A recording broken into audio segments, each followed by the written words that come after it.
Hi guys, Nu-Trix the synth guy here, and today I'll give you my first impressions of Syntronik from IKEA Multimedia.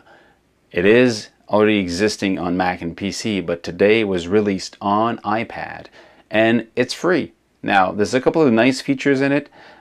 They say it's 17 different instruments. I'll show you that it's not exactly true, but pretty cool even though. The fact that you can actually have 4 instruments layered together at different velocity if you want, and you can actually also split them on the keyboards if you want. Cool feature. Each of these 4 instruments can have up to 5 effects. Also pretty cool. And on top of that, you can have an arpeggiator. So a nice offer for free. Now, of course, if you say free, they have something you can buy in it. So what you can buy are more sounds, basically. So depending on the type of sound you're interested in, you can buy them by the different instrument. Like I told you, they say they've got 17 instruments. There's basically 17 banks of sound you can buy separately, or you can buy the whole package in one buy. So two offer, pretty interesting. Let's look at it. The first screen, you've got, well, look at it. At the bottom, you got the keyboard. You've got control over options on the keyboard. You've got a MIDI control. You can start MIDI learn, so you can assign controllers from your outside, physical controller to it. You can then edit what you have if you don't like it. You can also change the MIDI program change. So assign different program change to different layers of sounds. And you can also edit the MIDI remote. So if you want, you can actually select sound from a distance using these 3. Actually, you can change to something else. These 3 MIDI controllers to browse the parts, browse the sounds, and load the one that you just hear that you like. So pretty cool, pretty efficient, especially for I think it's more made for somebody who just want to load sound and play them, more for a live performer, or just somebody who wants to play a sound, have a nice, nice list of sounds. Now, the way you navigate this is by default, this is the filter. Say I want a category of brass sound, and oh, there's only this one, so I click this one, and it will load the sound. Now, if you look at memory, there's memory 21 megabytes, so it means that this is a sample. It's how many megs of RAM it's actually loading in memory. So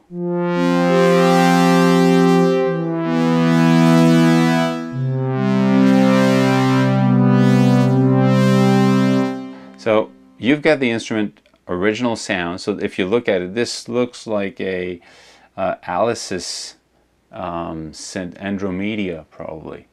And if you click at the top here on the name, the instrument graphic will appear. Now each of them, they have a different skin. They don't look the same. They look like the type of instrument they sampled the sound from. Now, if you know anything about any of these synths, you look at it and you go, okay, it looks cool, but it's not the features that you have on the original Andromeda. You've got, in this case, you don't even have a choice of the oscillator. You can have a second one if you want. You can detune the second one. You get controllers here. You can say polyphonic, monophonic, legato, 1 or 2 different type of it doesn't work with that sound. You got the cutoff frequency, okay. That's cool because you've got the frequency information on top, which frequency you're cutting. You've got the different type of filter you're using, and each of these different type of filter, the other choices change under it. So you go format, these choices, classic, you low pass, band pass, high pass, and the slope you want to use. You go phaser, and then you've got the stages of the phaser. You go O-type. O-type you'll have 12 and 12 and 24. C-type, then you get more, I-pass, notch filter, R-type, and M-type, and off. That's it. You've got the filter envelope, which is attack, hold, decay, sustain, release, which is interesting. There's a hold. So there's a time in milliseconds between which the attack wait before getting into the decay part. Same thing for the amplifier envelope. And you've got 1 LFO. That's it. Not more, not less. 1 LFO. You rate the waveform, and where do you assign it? So pretty basic synthesis, which is not at all what the Andromeda in this case would have looked like. But you've got a style of sound. If you go here, let's try another one. Let's, instead of brass, let's just click on the instrument here, if you click on this, it will load it. By selecting 99, you only have the list of sound that were sampled from 99, which is in this case as SY99 from Yamaha. If you look at this,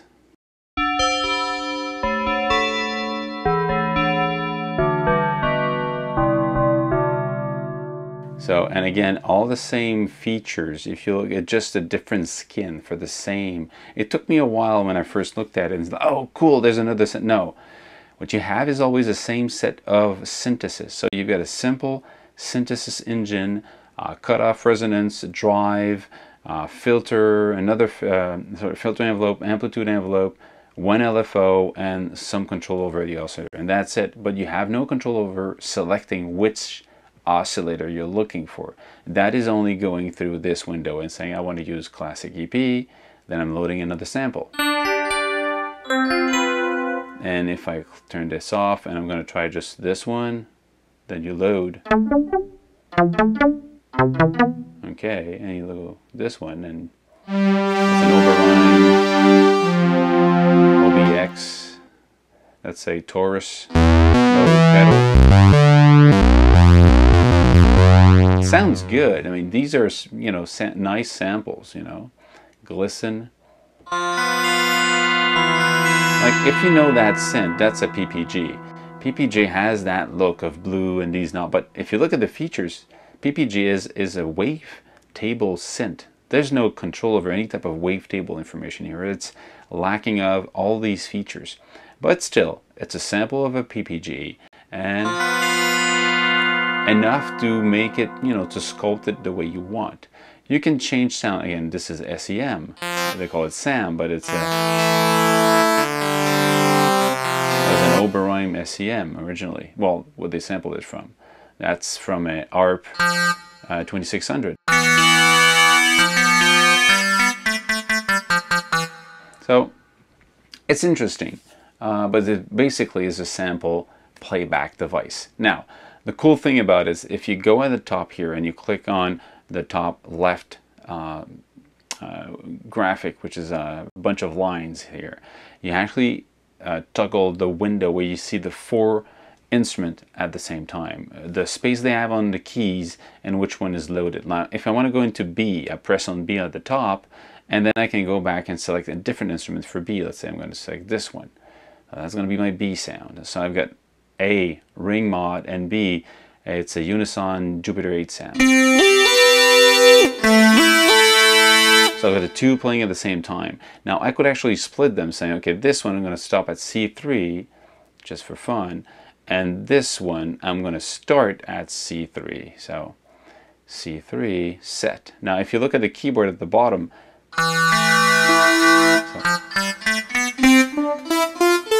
so I'm switching from the A, and at C I've got the 2 of them, and then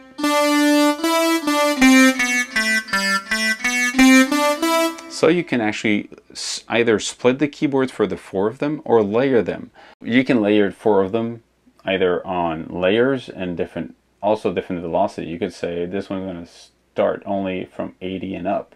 From 80 to 127, you'll hear the unicorn sound, and all the other ones, the A and the B, will play from 0 to 127, but they will be split on the keyboard. So you can have a pretty powerful layer of sounds here. You can play 4 different sounds at the same time, and depending on where they are on the keys and how loud or soft you play them, they can be triggered separately. So pretty cool. And all of this you can load in. You can say I'm going to play oscillators. It loads 3 of them.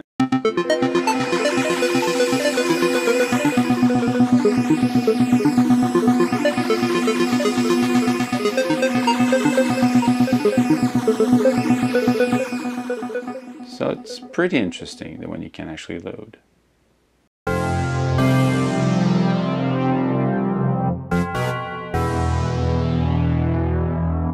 Let's go back to a default one. So this one is empty with the deep sweeper in the first one. Let's go back to 1. Look at the sound. Let's say I'm going to take another one. Let's look at the picture. It's a micro Moog. I had that synth a while back. Yeah, so again, you've got a nice graphic skin. At least it's loaded as a You know, it should be monophonic.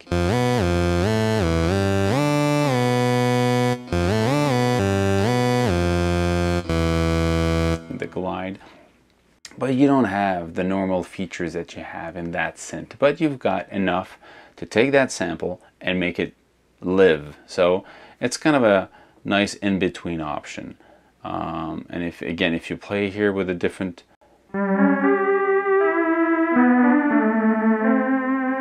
you can just load them rapidly here, and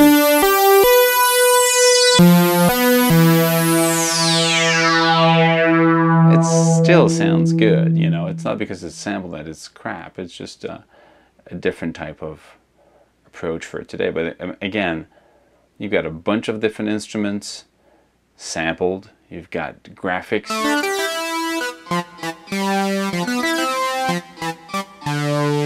Interesting. Now, you also have on top of that effects. You click on this one here. You've got your 5 effects, and for each of them you can turn them on or off depending on the little, you know, on-off button between the name of the sound. You click, let's say, channel strip, and then you get the list of all the effects you can have. You know, section for the amps, different type of amps, and all the graphics are super nice looking. I don't know if they sound well. I'll have to test them, but I've got no reason why to imagine that they sound bad. Oh, I mean, all of them. You look at it and you go, okay, I remember that. I remember that screen. That you know, overdrive. Okay, the phonograph. Well, it's a. Oh, you can even hear the vinyl scratching. The noise. This is cool. Yeah, the channel strip. Well, it's that looks like an SSL. Yeah, it looks like an SSL. An AM modulator. Interesting. We've got Autopan, why not? They also have, I mean, different one, like a LA2A,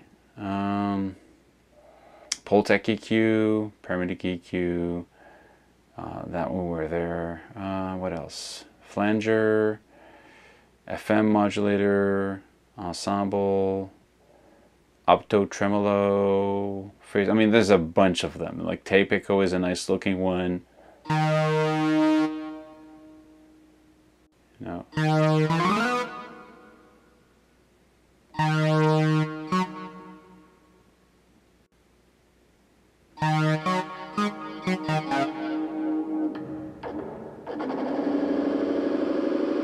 It works well. This is what I'm expecting to hear in the tape echo.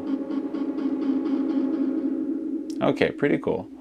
And you know, like a Moog filter.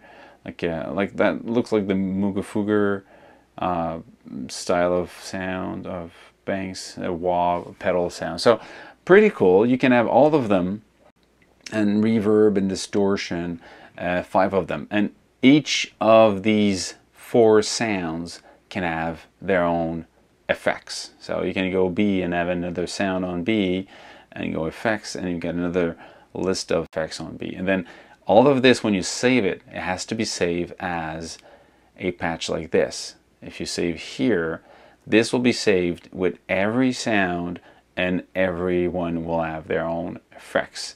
Now on top of that, you also have an arpeggiator. Let's go back here and look at initialize. Yeah, get rid of everything. I'm gonna go here and load something simple like dark bass. Yeah. Okay, perfect. Let's go with this one back to the arpeggiator and play the arpeggiator. Plays like 3 notes.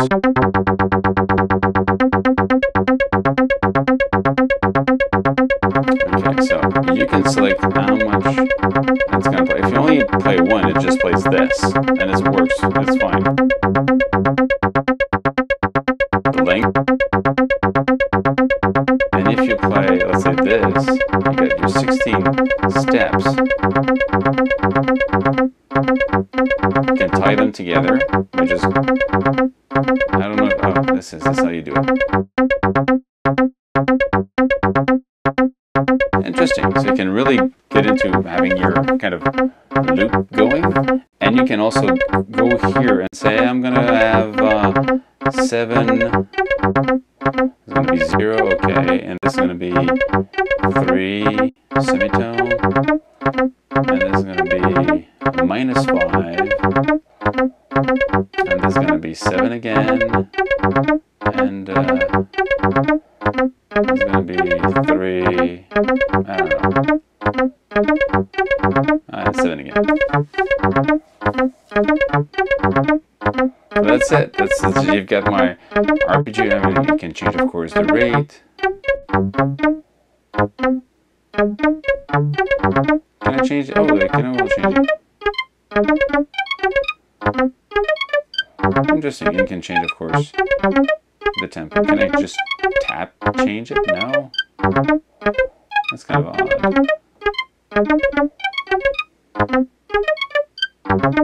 No, there's no change in this. Okay.